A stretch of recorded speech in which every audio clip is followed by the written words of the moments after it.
Hey Shane, how's it going? Going, Mr. Kyle. How are you today, sir? I'm doing well. I'm just watching the markets fall apart a little bit, and it's funny. It's something to bring up to people, but confirmation bias I thought we'd hit on. You start Googling, and it seems like all you can find is everything that confirms your fear.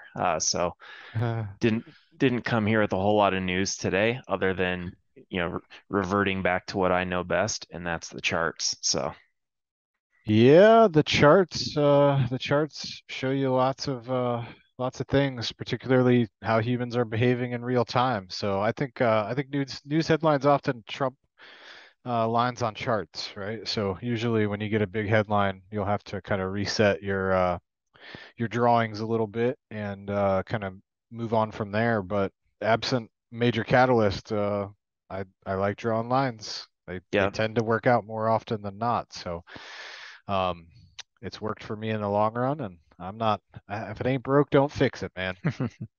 I agree. So, yeah, for everyone watching, today is September 1st, and let's go ahead and start off. So, last time you and I connected, it was Thursday, and Powell was going to talk the next day, and you promised me there was a fireworks ban in Jackson Hole. Yeah, I said no fireworks. They don't do policy in Jackson Hole. They just talk. That's all they do. Run their mouths. But and you said fireworks, and we got fireworks, even though there was no policy. So I guess you were right, and I was right because they definitely did some talking.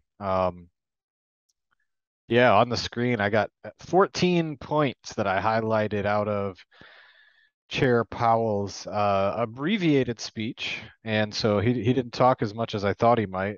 Certainly not as much as he has been lately. Like I think the only reason the market's not materially lower is because every time they take a an action, he comes out and talks to the market about how great the economy is and how we couldn't possibly be in a recession because so many jobs are being added. And I think it's all nonsense. And so this time he said very little.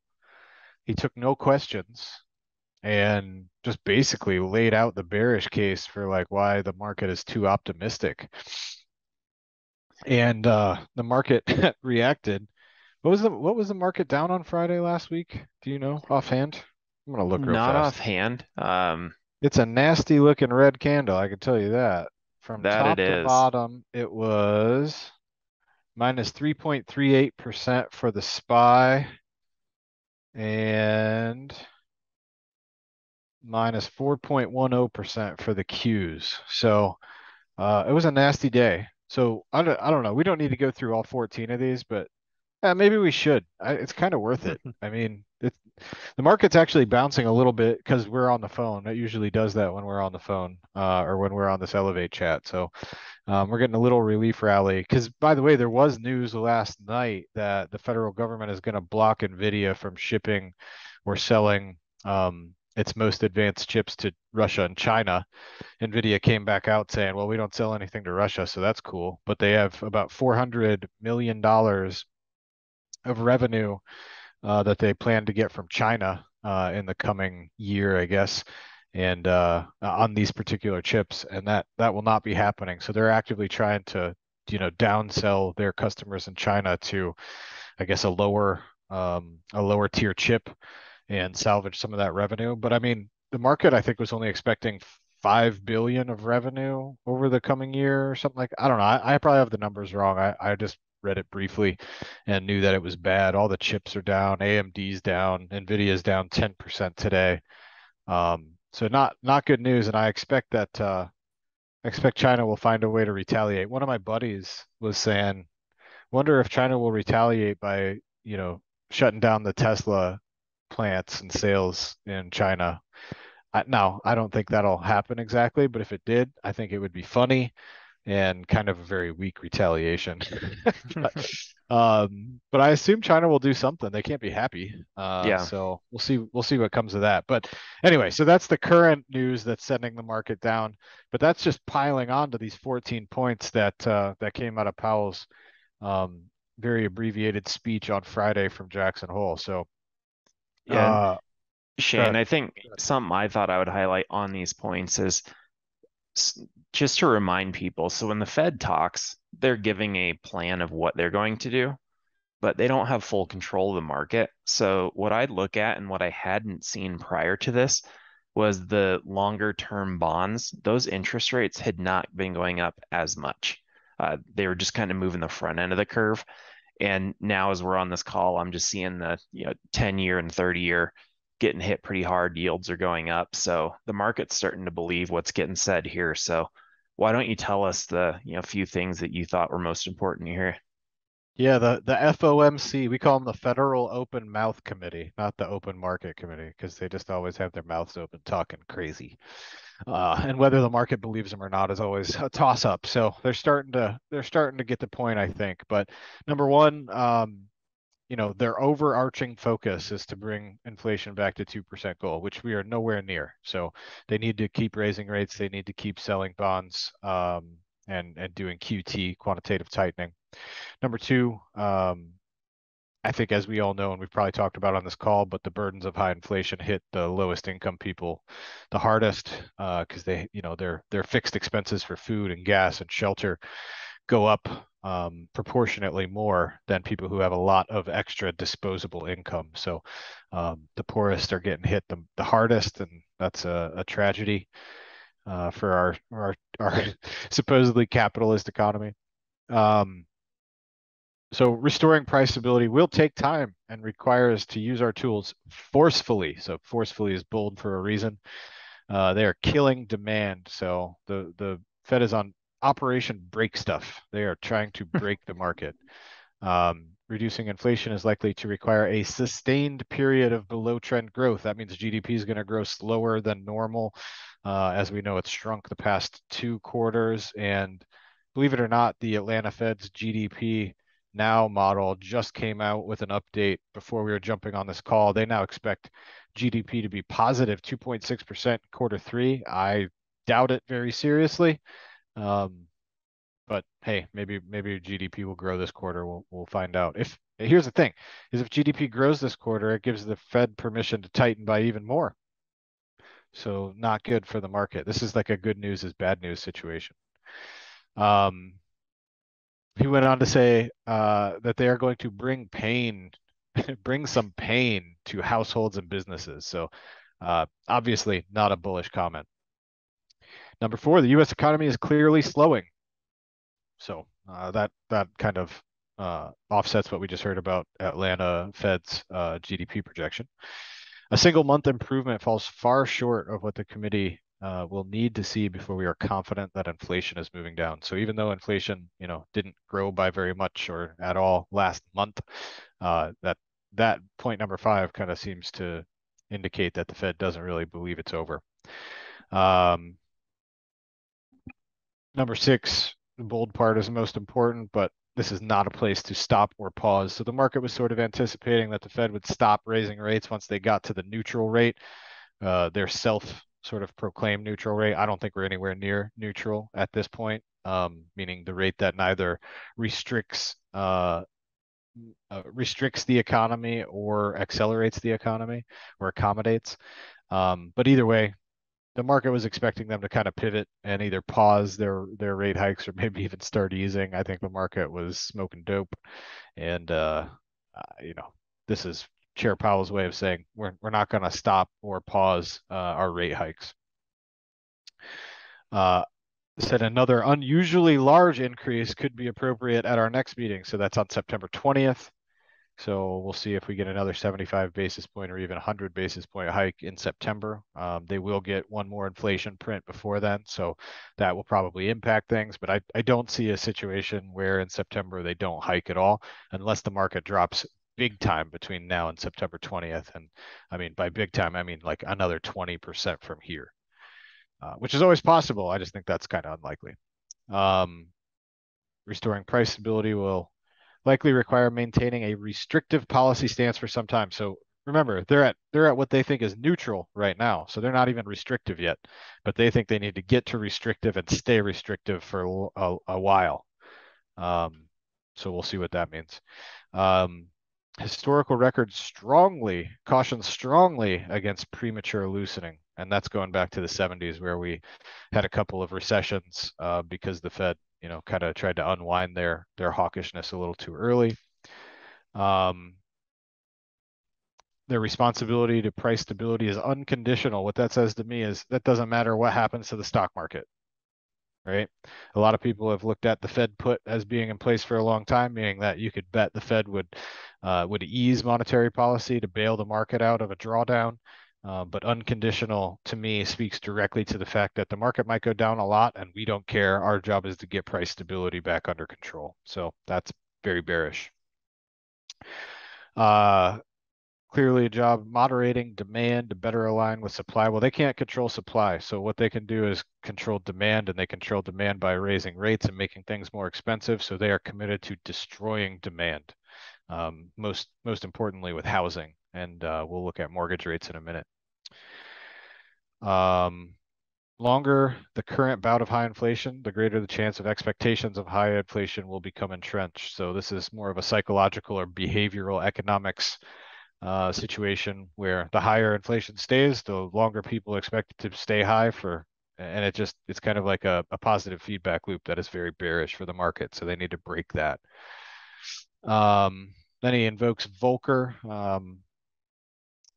Point number 13. I'm not going to read it all, but it kind of goes back to that 80s period where they talk about the recessions and they need to stay hawkish for a while. And number 14, they're looking at forceful and rapid steps to moderate demand. That should say destroy demand.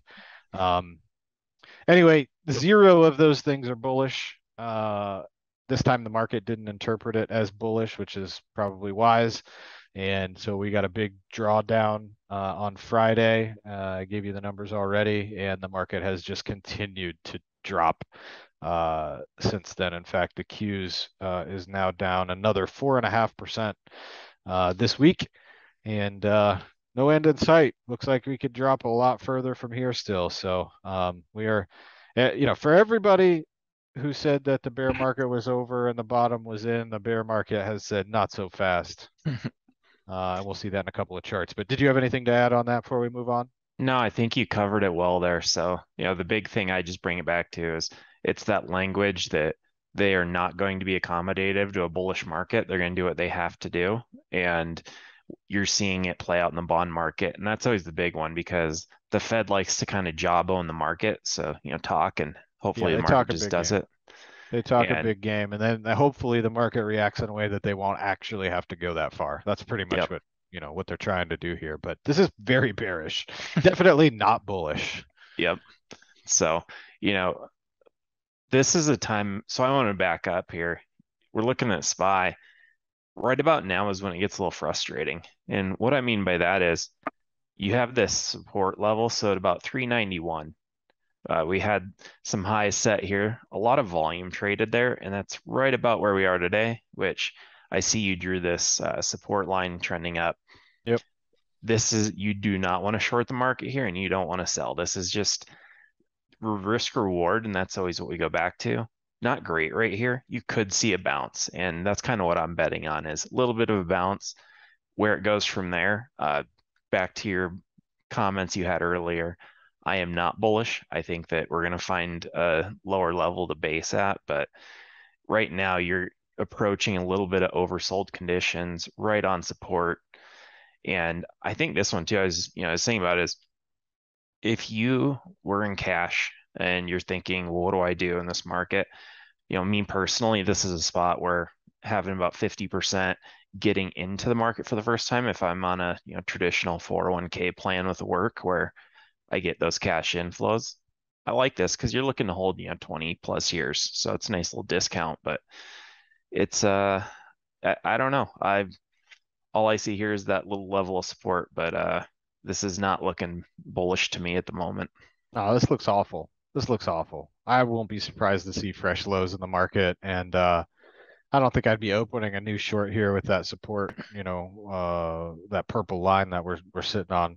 I'd wait for that to break down, and if that doesn't hold, I'd short the heck out of it all the way down to 373, maybe down to 360, maybe down to 340. I mean, there's no end in sight for this thing. There's nothing to get bullish about right now, not even sentiment. Before it was like, okay, sentiment had gotten washed out. Everybody was bearish. Everybody wanted to sell had sold, and there'd be nothing to be left but buyers. But that rally up to the 200-day moving average, that got rid of all the extra bearishness and kind of equaled things out. And once we got back to the 200-day moving average, there was kind of, there wasn't a big sentiment imbalance one way or the other. It was kind of an even playing field, and then boom, the Bears hit again as we expected, Hmm. and we've talked about on this call. So, I mean, I was short the triple Qs from about the 200-day moving average, and we'll get to Qs in a second.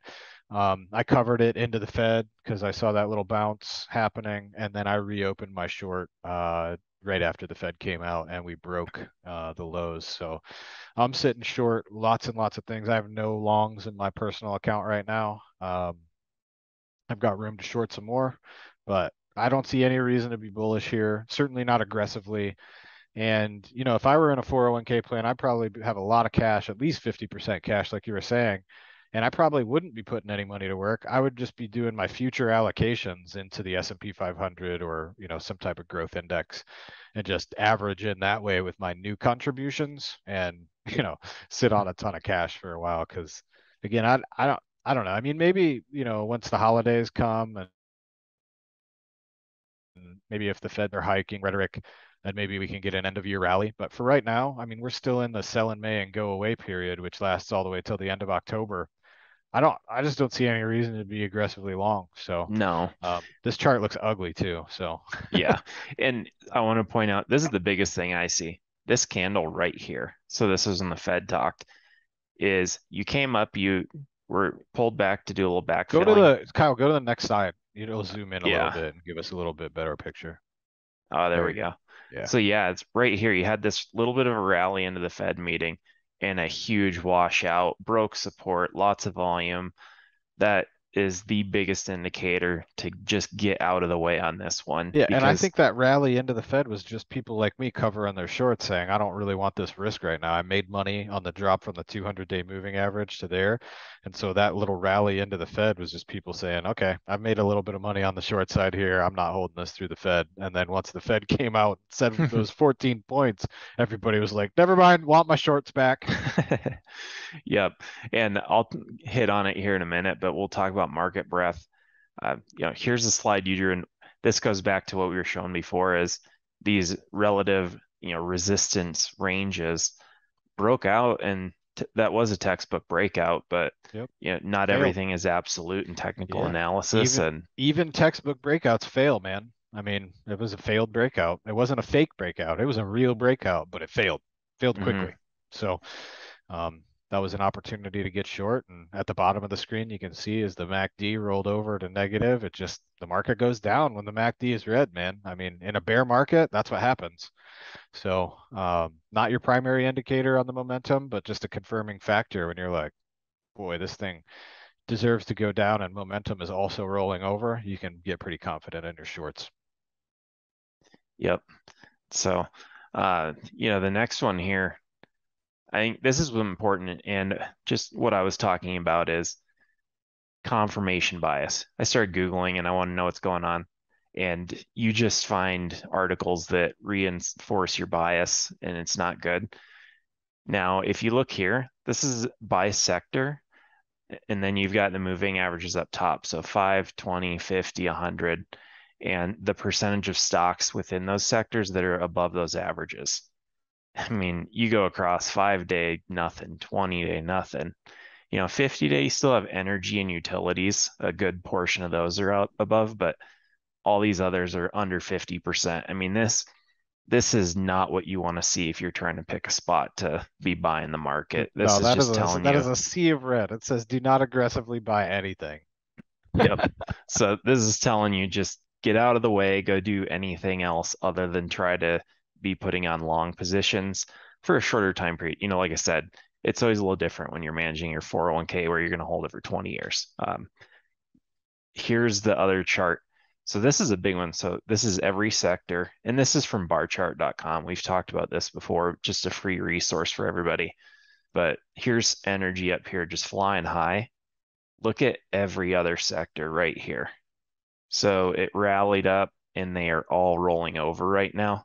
The only one that has a little bit of a bounce right here looks like this one, which, that's utilities. So makes sense, defensive play. But this is just telling you everybody who owns anything in the market right now is favoring selling over buying. Yeah, that's awful. Just awful. Everybody's hiding out in energy. Yep. And here's the cues. And I mean, Shane, you were just talking about this earlier. That's why I'm short the Qs and not the SPY, baby. 3 times short the Qs using that TQQQ symbol. I like shorting that 3 times levered deal. By the way, for those of you who trade, 3 times levered ETFs, they're expensive to own them, and they have embedded theta burn because they use options to get that extra leverage. So when I short TQQQ instead of buying SQQQ, I do it because, if you look at a chart of TQQQ over time, it just tends to they just tend to deteriorate because of the theta burn on options. So I'd rather short the 3 times long than own the 3 times short. Um, if you don't know what I'm talking about, don't worry about it. For those of you who trade those securities, you probably follow that. And I just think it's better to be shorting the lever. Put it this way, levered ETFs are products that Wall Street designs to be sold to retail. Anybody who's a professional knows how to get leverage using options on their own. So if there's a product out there that is designed to be sold, then you should sell it. That's what I do. Would rather sell the TQQQ short than own, the 3 times inverse deal. And that's my number one trade of the year so far. I've made more money shorting the triple NASDAQ ETF than any other trade I've made all year. And I've been in that thing a whole bunch of different times. Um, so every time the Qs rallies, it's an opportunity to sell it again. So yeah, you can see the big difference on this is that, QQQ. And by the way, you don't use a chart on the triple lever. Like, just forget about the triple levered chart. It doesn't matter. You look at this one. You look at the one time, the regular thing that you're trying to triple short, and you base all your trading off of how that one looks. So even if you're trading a 3 times, levered or inverse ETF, you should still look at the thing that it's 3 times based off of, not the thing that you're actually trading. So um, anyway, Q's looks awful. It's back below where it started the year 2021 or ended the year 2020, if you want to call it that way. And it's also below that purple trend line, below the 50-day moving average. I mean, this thing just looks awful. Um, about the only thing I could say is momentum might stop falling here, but it's still negative momentum, just a series of lower highs. And I think this thing could so easily go back below 269 and make a fresh low for the year. Interest rates are going up. The Qs is all based on technology stocks that need to borrow money to finance their growth. So they're paying more to finance that growth. It's only going to get worse from here, not better. It might get worse at a lessened rate, if the Fed slows down its hikes. But as we looked at in the first slide, they're not going to stop. They're not going to go back to easy money anytime soon unless inflation meaningfully changes. And that's going to take it's going to take time. I mean, it took us 2 years of printing trillions of dollars to get inflation to where it was at 9%. It's going to take at least a year to cut it back down to where they want it. So um, I don't know. This is a chart. This thing looks like a beautiful short. Like, I'd be opening a new short here, no problem, with the stop at the highs of the day and just ride that sucker for as long as possible. So I'm Yep. I'm And holding that, on to my TQQQ short, although I have covered like 10% of it, up 15% or so already, and I'm not going to lose money on that trade. yeah. And Shane, like you mentioned, this is perfect where it broke that support. There is this area right here, I think, where you could definitely see a bit of a bounce, but there's just this huge gap right under there, which just looks really attractive on the short side and certainly not, whenever you see a bullish pattern, you want to see it start basing after all the selling and then go higher. And this thing hasn't even attempted that yet. Yeah, to be clear, I'm not saying we can't get a bounce, but if you put your stop in the right spot, you're not going to get stopped out on that bounce. Yep. And if you do, it's a small loss compared to the opportunity for a pretty big gain if we go all the way back down to that 269.32 or even below that. So, Yeah. yeah, this And is just a here's closer look. Yeah, a closer look at that one. So again, that's what I was looking at. Just it's all about time frame. So on a short time frame, you could see a little bounce here. It could be Yep. intraday, see it doesn't even show up on a daily chart, but uh, just a nice little gap right there working its way down, I think. Yeah, as long as it stays under that purple line, man, you're in the clear to short this sucker. Yep. Yeah, that looks awful. Crude looks awful And too. and so Shane, you were talking about you want to short the Qs. Well, the S&P, the strongest sector has been energy, Yep. and I'm seeing this on crude. This just looks ugly. And the energy companies, you've talked about this in prior calls, they'll continue to make money, but maybe a little less money. So there might be a little bit of a reset in their valuations.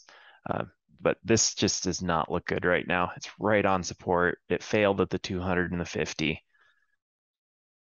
Again, yeah, I think we talked about this last time that I thought I would fail at the 200. It tried to fool me and then ran up to the 50. And now you've got the 50 coming down to meet the 200, but you're again right at the recent lows. So I mean, it could bounce again here Hmm. and then go higher. You never know. I mean, for me, I'm out of this market. I would not be trading oil. XLE does look meaningfully better, but it also we sold cover calls on our XLE position. I don't know a week or so ago, and that's looking like it'll work out in our favor. So, yeah, I don't know.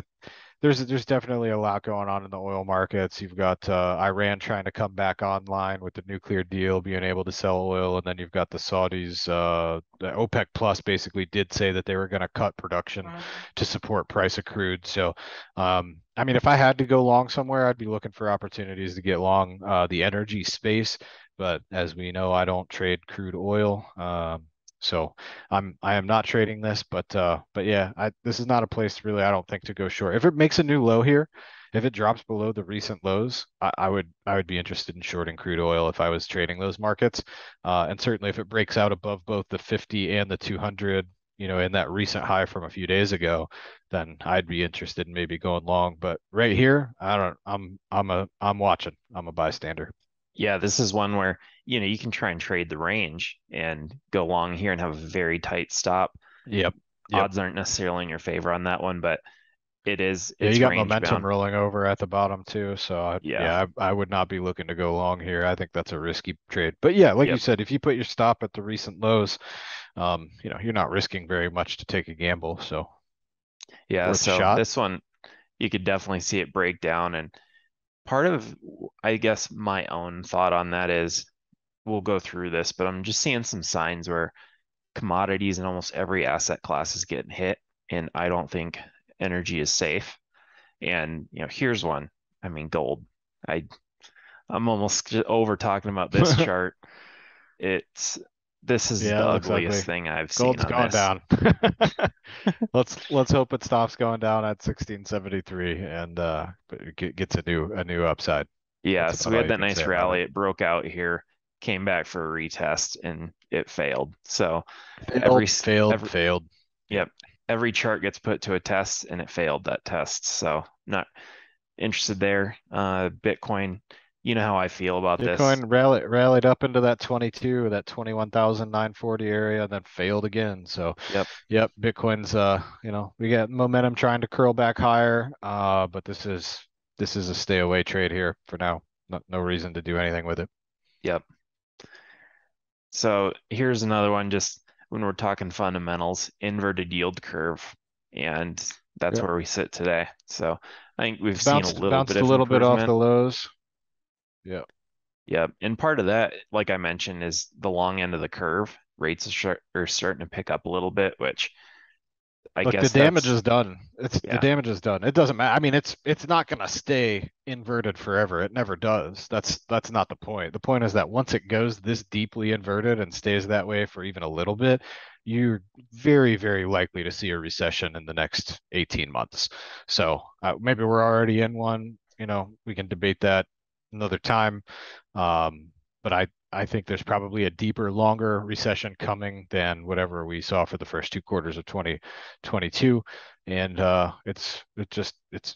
they're often predicted by this thing. So Hmm. doesn't have to stay negative forever. It probably won't stay negative for very long, but the fact that it's been negative this heavily for as long as it has means there's more than likely, not certainly, but more than likely, um, a longer term, deeper recession on the horizon. Yep. And part of that, when you think about the long end of the curve, rates picking up, you know, I encourage anyone, go ask your banker how eager and fast they are to reset the rates lower if the underlying rates go lower. And they're not. They love ratcheting them up, but they are not going to try to move as quick to move it down. So it gets a little expensive to borrow. All right, so here's mortgages. So Shane, we've talked about this one. We back Yeah, tested. I think this chart gets updated on Thursdays. So we'll see. I don't know. This is a week old. Like as of last week on Thursday, mortgage rates had ticked up to 5.55, but that wasn't updated in our chat last time either. So this one's always like a little bit behind, which is annoying. But anyway, I think rates are going higher. I think we're destined to go up to that 6.8 area on mortgages, which will cool the housing market, which is what the Fed keeps saying they want to do by destroying demand. They're going to destroy demand for houses by raising mortgage rates. That's just how it's going to work. So I think rates are going higher and houses are going to become a little less affordable. That's going to help to slow down inflation. And it's also going to cool the overall economic situation and probably take stocks down with it. So just keeping an eye on mortgage rates. Yep. And then here's our most bullish chart we have. And Yeah. it's the US dollar. So, you know, having a dollar sitting in a savings account or under your mattress right now, it's not actually that bad of an investment according to this chart. Nope. And if you have it in your account at Interactive Brokers, you're getting paid like 1.85% on your cash just sitting there idle without even having to buy a treasury. So that's pretty cool. Hmm. But gosh, the yields on US treasuries are like almost 3% just for a 3 month commitment. I just bought some US treasuries in one of our client accounts the other day, and we got 2.9 something percent, and the maturity date is November 30th. I mean, that's 3 months, man. And that's an annual. That's not 3% every 3 months. That's 3% annualized for a 3 month commitment.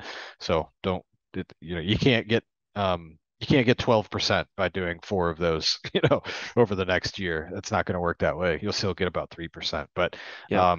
not a bad deal. Holding on to dollars. This means you're going to be able to buy, more bars of gold, probably a little bit more oil, more of all the things that are priced in dollars, including stocks and bonds. So the idea is to hold on to your dollars for as long as this is the situation.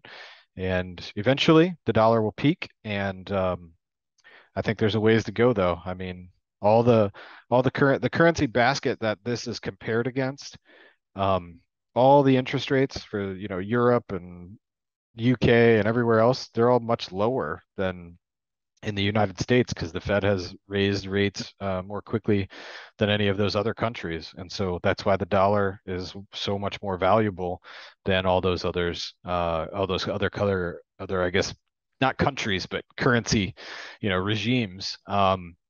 And, until the ECB starts hiking meaningfully, which they don't seem to really want to do, this is probably going to continue to be the case. Once the dollar starts dropping, though, that will eventually put some wind in the sails of the U.S. markets. Um, but for now, dollars are the only thing going up, and everything else is going down. So I encourage you to hold on to lots of dollars, even if you want to take a couple of shots at buying, certain stocks and bonds and with tight stops and that kind of thing. I'd still recommend holding on to lots of dollars. Yeah. And Shane, at one point I thought I'd hit on, I was listening to the Macro Voices podcast last week, and they're talking about the US dollar. And something important to always remember is when you look at the US and you see all the spending and fiscal mismanagement, you think, well, there's no way the dollar's it's going, down. Well, you have to Right. remember that's relative.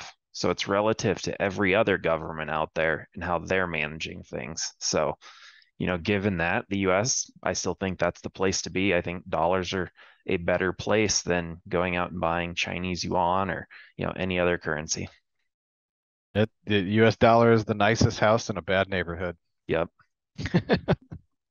And, back to this chart, we just do this every week, but we're seeing it play out now is you have these bear market rallies that can get really high and make you think it's all clear and good. And we're seeing it now. It can rally like that and roll right back over again. I said before on this call, I felt like we were in the 14 percenter where we rallied right back up into the 200-day moving average, and then things got nasty afterwards. So, so far that's kind of playing out the way I expected. But there's a lot more downside to go if this is going to play out anything like it did back in 2008, 2009, which it doesn't need to. I'm not saying we need to have a financial crisis period, but man, things don't look good in the US economy right now, or in the global economy for that matter. And now you've got, you got us telling our companies they can't sell certain products to China and Taiwan and Russia and Ukraine. And I mean, there's just all types of reasons to be cautious and hold dollars. Um, so we'll see what happens, but I think we were in a pretty big bubble in November of 2021 that was founded on almost nothing but Fed printing money and stimulating the economy. And now that's all gone. So how low we can go, who knows, man. But, Hmm. um, we don't have to play out this bad, but it certainly could. It's not out of the cards that we would drop by 57%. It Yep. really isn't.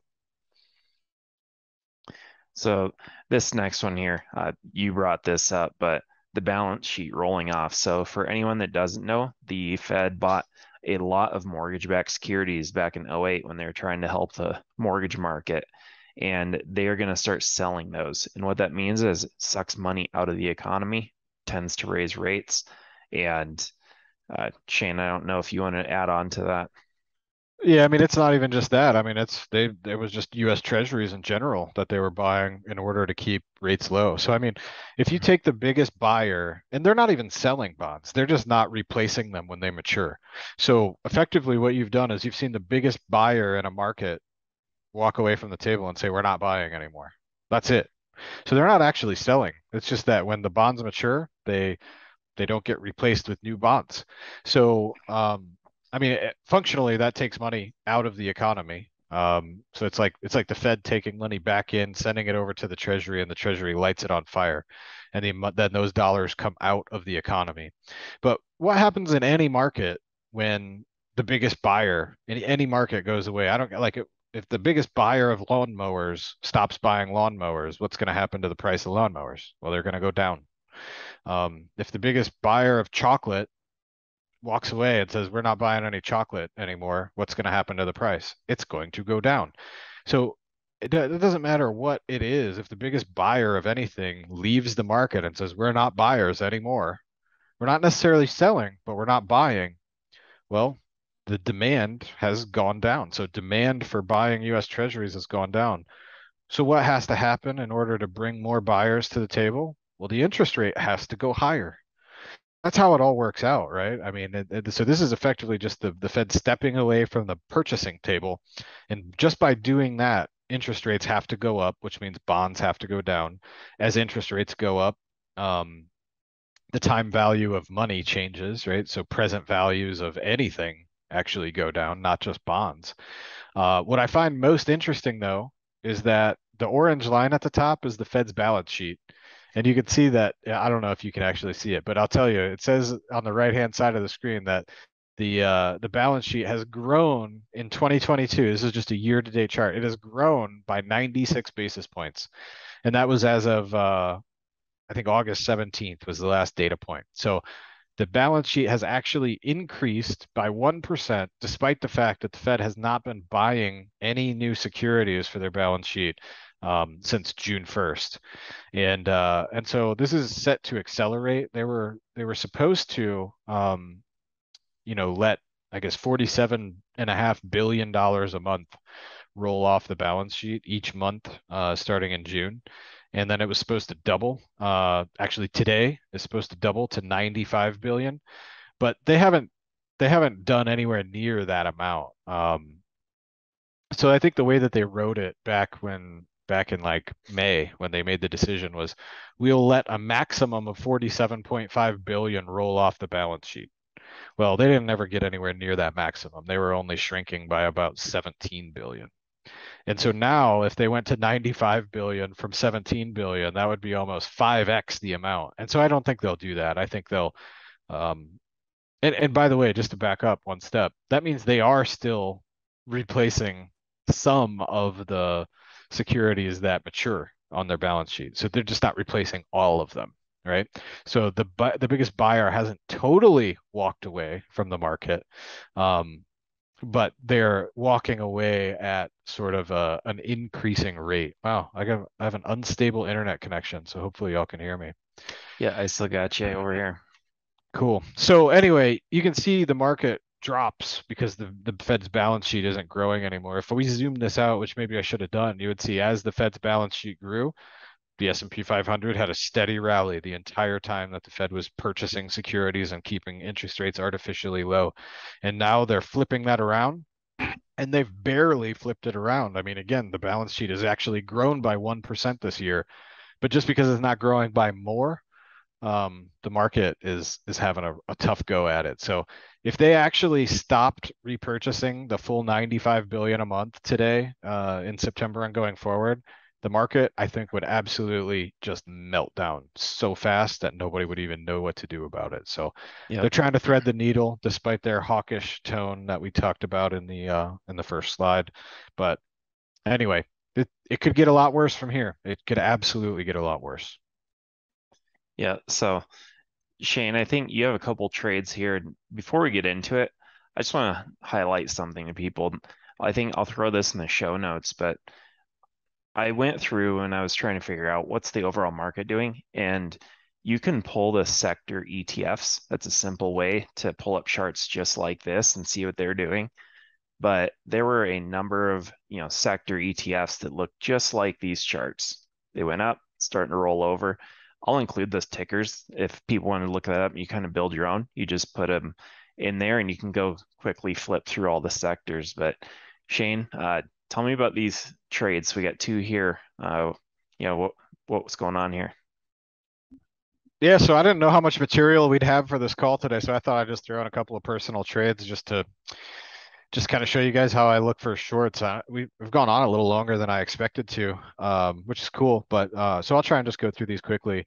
But I see these. Well, and so this one and the next one. This is CAR. This is Avis Budget. This is a meme stock essentially, and I just see it breaking down. I mean, I see this thing. It's pretty volatile. So I mean, from here down to 142 is like a 13% move.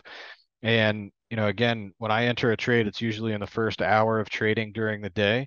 And I shorted this one as it was going lower for the day. I put my stop at the highs of the day of 165.28.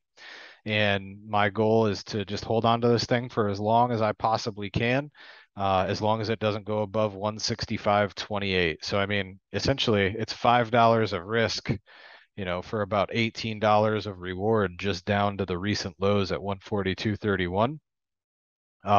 So that's, roughly a 3-to-1 trade.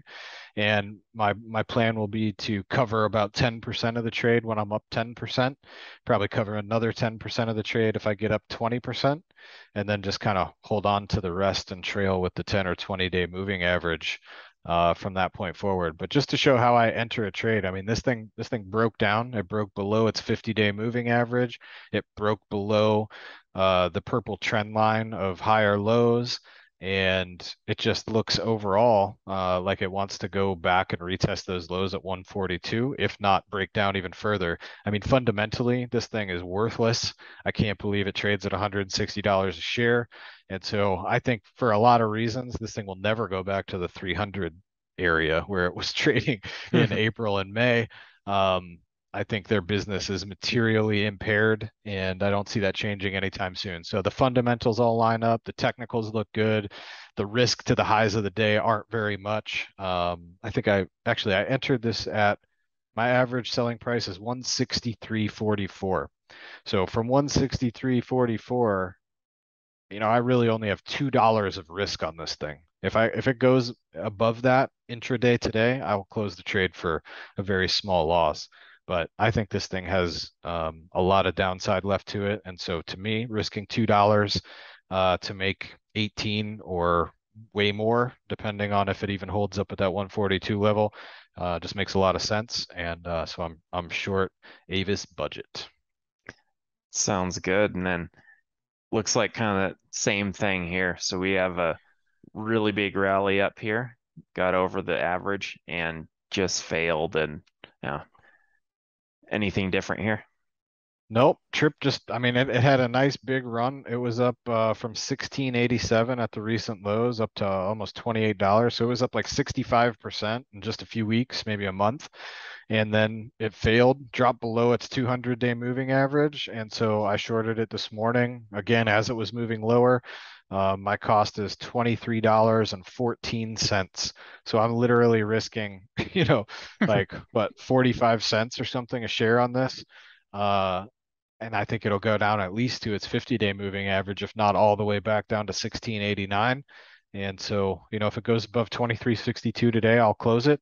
But if not, I'll be in. Same idea. I'll cover 10% of the trade when I get up 10%.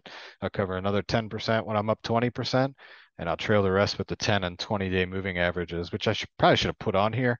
But they're not there right now. So anyway, we'll see what happens. But this is how you trade. If you keep the risk very small, the potential gain very large, and my win rate has moved back up closer to 40% for the year after a pretty good month in August. And so I've been getting pretty lucky on these shorts all year, and I think this thing has a lot more downside. Like nothing about this looks bullish to me. I don't see any reason for it to bounce here or really anywhere between here and the 50-day moving average. So I think that's an easy risk reward, right? Risking like 45 cents or something to make many, many dollars. God, boy, give me these all day and a 40% win rate, and I'll make a lot of money. Yeah, yeah, that looks good. And Shane, after our gloomy slide last time, we decided we'd finish off with something a little better. So, what do you got here? All right. This is so Not the Bee, the sister company of the Babylon Bee, which is so Babylon Bee is satire, Not the Bee is actually real headlines. This screenshot comes from I think a Republican, and I'm not a Republican, by the way. I don't know if you are, Kyle. It doesn't really matter. But I am not a registered Republican. Um, I'm a libertarian actually, but I think it's funny. We talked about the forgiveness of all the student loan debt, and there's like a whole commercial.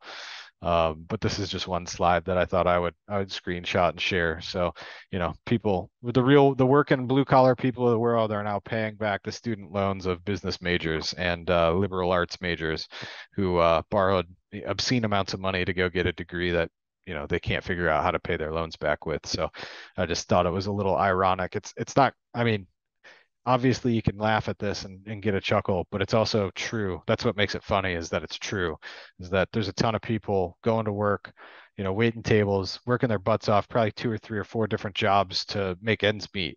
And because they pay their taxes, um, they're paying for college, when they didn't get to go to college themselves because they knew they wouldn't be able to afford it or they couldn't get approved for the loan because somebody was concerned they wouldn't pay the loan back. Well, now look at what's happened. Um, Hardworking people are paying back their neighbors' loans, and it's just it's sad, but it's true. And so, given that being the case, might as well get a little laugh out of it. But I don't laugh at this lady and other people like her. I laugh because if I didn't, I'd cry. So yeah, this shift is for you, business major. Yep, just the truth in some of the statements there. And again, it's not about a political tilt or anything here. It's just simple economics that money is not free and it's always coming from somewhere. And unfortunately, in this case, it's coming from a lot of hardworking people that did not actually get to attend school themselves. So, Yep, but it's unfortunate. yep, I think Two you're, more quick, yeah, just quickly. yeah, This it's one, this quick. came out yesterday. If you look at the very bottom, this is literally from the electric utility in California. It's asking people to avoid using large appliances and to avoid charging their electric vehicles. Now, this is the same state that is going to ban the sales of internal combustion engine vehicles by 2035. So they're forcing people to buy electric vehicles and then turning around and telling you not to charge them because, of course, their power grid can't sustain that kind of thing. So, um, I mean, it's you just can't make this stuff up. And so the funny bent to this is on the next slide. This is Babylon Bee's satire site. Uh, with energy grid unreliable, Governor Newsom announces all cars to be wound up by 2035. So you can get out there and wind up your toy car. That one's a little funnier. But man, you just can't make this stuff up. What a ridiculous situation in California. Yep, something else. So, if you're living there, it looks like a bicycle is a very good investment. So, Prob- Yep, definitely. but all right, well, Shane, thanks again. This has been just a pretty good conversation. I think it'll be interesting to see what unfolds from here. I think that we're on the precipice of what could be a pretty good move one way or another, but I don't see any reason to be, you know, starry-eyed thinking this market's racing higher anytime soon. Yeah, look for my market commentary early, maybe middle of next week. I'm going to the Florida Everglades this weekend for Labor Day. I'm going to go on my first airboat ride through the Everglades. Never been there, never been on an airboat. So me and the wife and daughter are going to go on a quick long weekend type vacation, and I'll be thinking of things to write about in the upcoming market commentary, and then look to have that out by maybe probably by Wednesday the 7th. So be on the lookout for that. Sounds great. Well, Shane, thanks once again and enjoy your trip. I'll see you next Thursday. All right, thanks, Kyle. Later, buddy. Yeah, bye.